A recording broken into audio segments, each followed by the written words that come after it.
मनुष्य की गरीबी के सिर्फ 3 कारण। दोस्तों, वह कौन से 3 कारण हैं जिन पर मनुष्य को ध्यान देना चाहिए? यह कहानी आपके बहुत काम आने वाली है, इसलिए इस कहानी को पूरा सुनना और वीडियो के अंत तक हमारे साथ बने रहना, क्योंकि इसी कहानी में हम आपको बताएंगे कि वह कौन से 3 कारण हैं जिनसे मनुष्य गरीब हो जाता है। यदि आप इन 3 कारणों को ठीक से समझ लेते हैं तो आप जीवन में कभी भी गरीब नहीं रहेंगे। दोस्तों, आइए कहानी को शुरू करते हैं। किसी गांव में एक किसान का परिवार रहता था और उस किसान के परिवार की हालत अत्यंत ही दयनीय थी। उसका जीवन गरीबी में कट रहा था। वह किसान दिन रात मेहनत करता था और उसकी जो पत्नी थी वह उसके काम में हमेशा हाथ बटाती रहती थी। किसान की पत्नी गर्भवती थी। कुछ दिनों के बाद उसने एक बच्चे को जन्म दिया, लेकिन बच्चे को जन्म देने के कुछ समय के बाद ही किसान की पत्नी की एकाएक मृत्यु हो गई। किसान पर दुखों का पहाड़ टूट पड़ा। उसके ऊपर धन की कमी और साथ में बच्चे के पालन पोषण करना, जिस कारण से उसे बहुत परेशानी होने लगी। अब वह छोटा सा बच्चा भूख प्यास से व्याकुल रहता, परंतु किसान के घर में दूध देने वाला कोई भी पशु नहीं था जिससे किसान अपने बच्चे का पालन पोषण कर सके और वह अपने बच्चे को दूध पिला सके। वह बच्चा मारी भूख के रोता चिल्लाता तो किसान चावल पका पका करके चावल का पानी निकालता और बच्चे को पिलाता रहता, परंतु उस चावल के पानी से बच्चे की भूख शांत नहीं होती। उसे तो दूध चाहिए था, लेकिन वह किसान इतना गरीब था कि वह दूध कहां से लाता। इसी तरह से 2-3 दिन बीत जाते हैं। उस किसान का एक पुराना दोस्त था। वह किसान के एक दिन घर आया और किसान की इस तरह की हालत को देख करके वह दोस्त उस किसान से कहने लगा कि हे मित्र, हमारे गांव के पास में एक जंगल है। उसमें एक बड़े ही सिद्ध महात्मा रहते हैं और उनके पास एक बहुत ही सुंदर गाय है। तुम जा करके उन्हीं के पास जाओ और उनसे प्रार्थना करो और उनसे एक गाय मांग लो। मुझे पूरा भरोसा है कि वो साधु बड़े ही नेक दिल हैं और उस गाय को तुम्हें दे देंगे। वह किसान अपने दोस्त की बात को सुन करके अगले दिन उस महात्मा के पास पहुंचने का विचार बनाता है। फिर जब सुबह होती है तब वह किसान उस महात्मा के मिलने के लिए चल देता है। अपने बच्चे की जिम्मेदारी को एक पड़ोसी महिला को सौंप करके वह किसान जंगल की तरफ चल देता है। चलते चलते सुबह से शाम हो जाती है, लेकिन वह किसान चलता रहता है और अंत में वह स्थान आ जाता है जहां पर वह महात्मा जी अपनी कुटिया बना करके रहते थे। किसान उस महात्मा के पास पहुंचता है और महात्मा को प्रणाम करता है और कहता है कि हे महाराज, मेरी पत्नी ने एक बच्चे को जन्म दिया और जन्म देने के कुछ ही घंटों के बाद वह दुनिया छोड़ करके चली गई। मेरा बच्चा इस समय भूख प्यास से बेहाल रोता है और छटपटाता रहता है क्योंकि उसका पेट नहीं भर पा रहा। इसीलिए मैं बड़ी ही आशा के साथ आपके पास आया हूं। मैंने सुना है कि आपके पास एक बहुत ही सुंदर और दूध देने वाली गाय है। वही गाय को मैं मांगने के लिए आपके पास आया हूं। यदि आप अपनी गाय मुझे दे दें तो आपकी बड़ी कृपा होगी। उसी गाय का दूध पिला करके मैं अपने बच्चे की भूख को शांत करूंगा। किसान की बात को सुन करके महात्मा जी ने कहा कि हे किसान, मैं तुम्हें इस गाय को अवश्य दे दूंगा। तुम्हारे ऊपर जो विपत्तियों का पहाड़ है, जिससे तुम्हारा बच्चा भूख से व्याकुल है, मैं उन सब परिस्थितियों को समझ सकता हूं। मैं इस गाय को तुमको दूंगा, लेकिन इस गाय को देने से पहले तुम्हें एक मेरी शर्त को मानना पड़ेगा।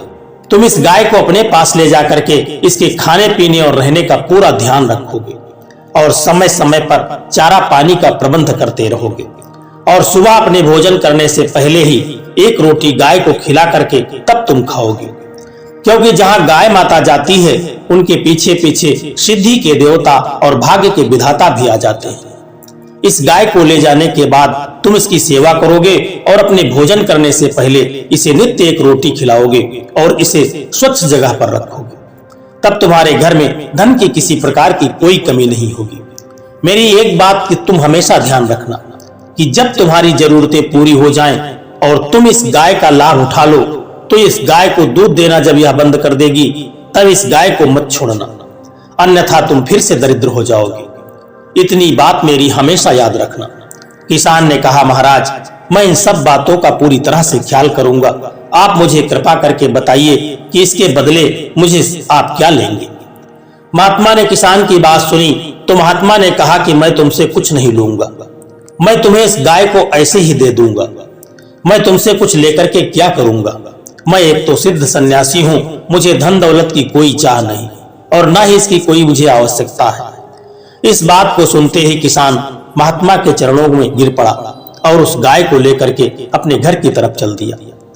उस गाय को चारा पानी खिलाने के बाद दूध निकाल करके अपने बच्चे को दूध पिलाता। इसी प्रकार से नित्य सुबह और शाम गाय की खूब सेवा करता, बड़े अच्छे से तरीके से गाय को नहलाता, उसके भोजन का प्रबंध करता और सबसे पहले गाय को रोटी खिलाने के बाद वह अपने घर में भोजन खाता।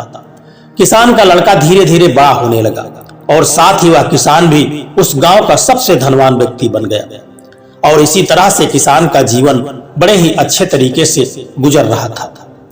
अगर किसी कारणवश किसान को कहीं दूर जाना पड़ता तो गाय की देखरेख की जिम्मेदारी अपने नौकरों को सौंप देता और कहता कि गाय को किसी भी तरह का कोई कष्ट नहीं होना चाहिए, मेरे आने तक तुम लोग गाय का पूरा ख्याल रखना और इसे चारे पानी का किसी तरह का कष्ट न होने पाए।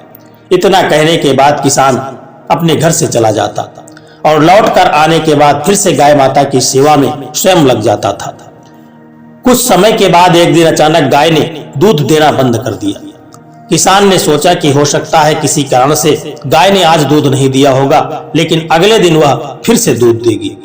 लेकिन फिर से अगले दिन वह गाय दूध नहीं देती है। तो इस प्रकार से उस गाय ने दूध देना बंद कर दिया।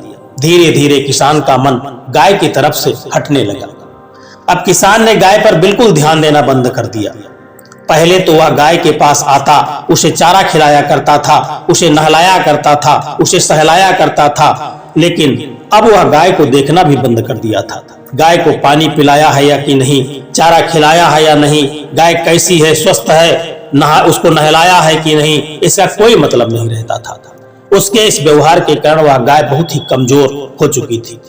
अब उस किसान ने गाय को रोटी देना भी बंद कर दिया। गाय को खिलाने से पहले वह खुद खाने लगा और जिस जगह पर गाय गोबर करती उस जगह की साफ सफाई करना भी उसने बंद कर दिया था। इस तरह से गाय के आसपास गोबर और मूत्र इकट्ठा होता और उसमें कीड़े पड़ने लगे। गाय खुद बेचारी भूख प्यास से कमजोर हो गई। एक दिन की बात है कि उस गाय के पास किसान वह जाता है और गाय को देख करके बड़ा क्रोध में हो जाता है और उस गाय को एक खूंटे से खोल करके सीधे जंगल की तरफ हाँक देता है और जंगल में छोड़ करके इसके बाद वह वहां से लौट आता है। किसान जब घर को आया तो देखा कि उसका बेटा अचानक से बीमार पड़ गया।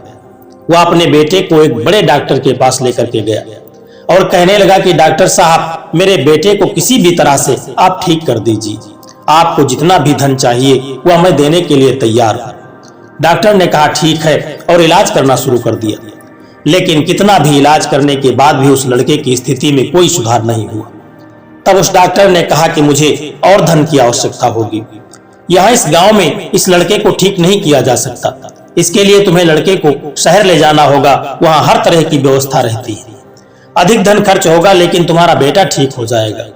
किसान ने कहा कि मेरे पास जितना भी रुपया पैसा था मैंने अपने लड़के की दवाइयों पर खर्च कर दिया, इसके उपचार में खर्च हो गया, अब तो मेरे पास एक फूटी कौड़ी भी नहीं बची है, अब तो केवल मेरा घर बचा है। किसान ने अपने लड़के के उपचार के लिए अपना घर भी बेच डाला और उसने घर को बेच करके जो पैसा लिया उस पैसे से उस लड़के का इलाज करवाना शुरू कर दिया।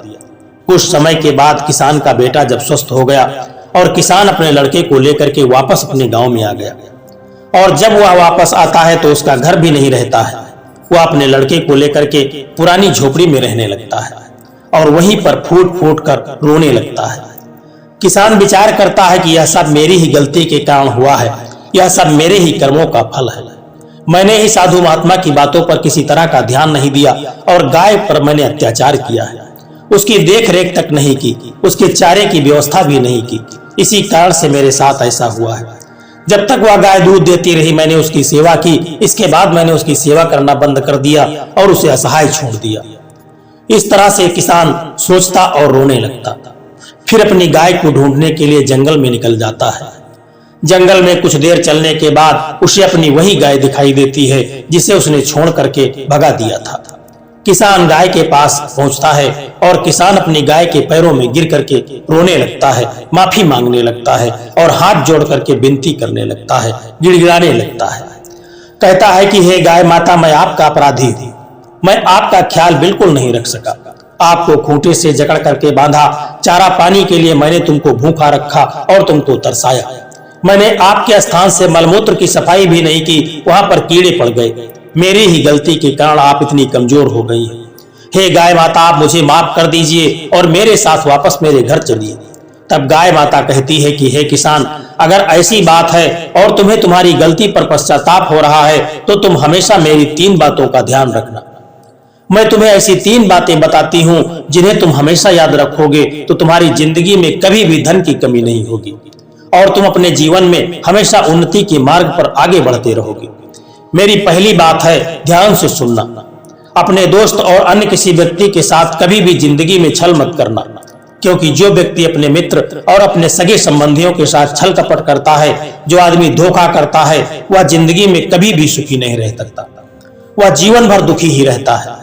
और जो किसी और का पेट काट करके खाता है, वह जीवन भर भूखा ही रहता है, उसका खुद का पेट नहीं भरता। और मेरी दूसरी बात ध्यान से सुनो, अपने धन पर, अपने आप पर और अपनी बुद्धि पर कभी भी घमंड मत करना।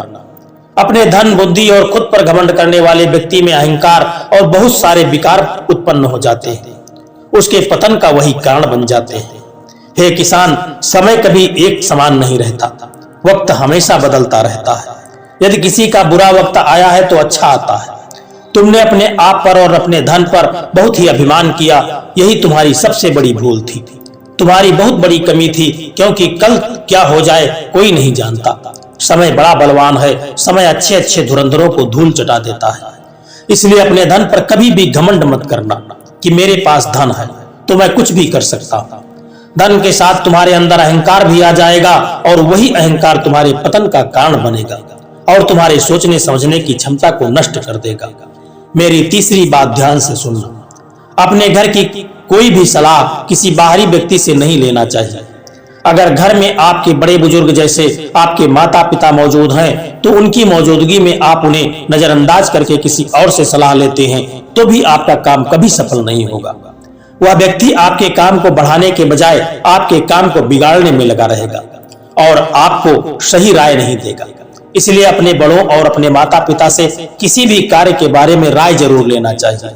इन तीनों बातों पर यदि तुम अमल करोगे तो अपने जीवन में सदा उन्नति करोगे। किसान ने गौ माता की सारी बातों को बड़े ही ध्यान से सुना और कहा कि माता, मैं आपकी सारी बातें मानूंगा, लेकिन आप कृपा करके मेरे साथ चले। गौ माता ने उस किसान को क्षमा कर दिया और क्षमा करके उस किसान के साथ उसके घर के लिए चली गई। अब किसान जब घर पहुंचा फिर से गौ माता की खूब सेवा करने लगा, अच्छे अच्छे चारे की प्रबंध करता और नहलाता सहलाता गाय के पास अच्छी साफ सफाई करता। फिर उस किसान का घर धीरे धीरे करके अन्न और धन से भरने लगता है। वह किसान फिर से धनवान हो जाता है और उसके घर फिर से वही खुशियां लौट आती। कभी भी गौ माता को अपना जूठन नहीं खिलाना चाहिए, इससे घर में कभी भी बरकत नहीं होती है। दोस्तों, यह कहानी आपको कैसी लगी है? यदि यह कहानी आपको पसंद आई है, वीडियो आपको अच्छा लगा है तो वीडियो को एक लाइक करके चैनल को सब्सक्राइब करने की भी कृपा कर देना। जय श्री कृष्ण, राधे राधे।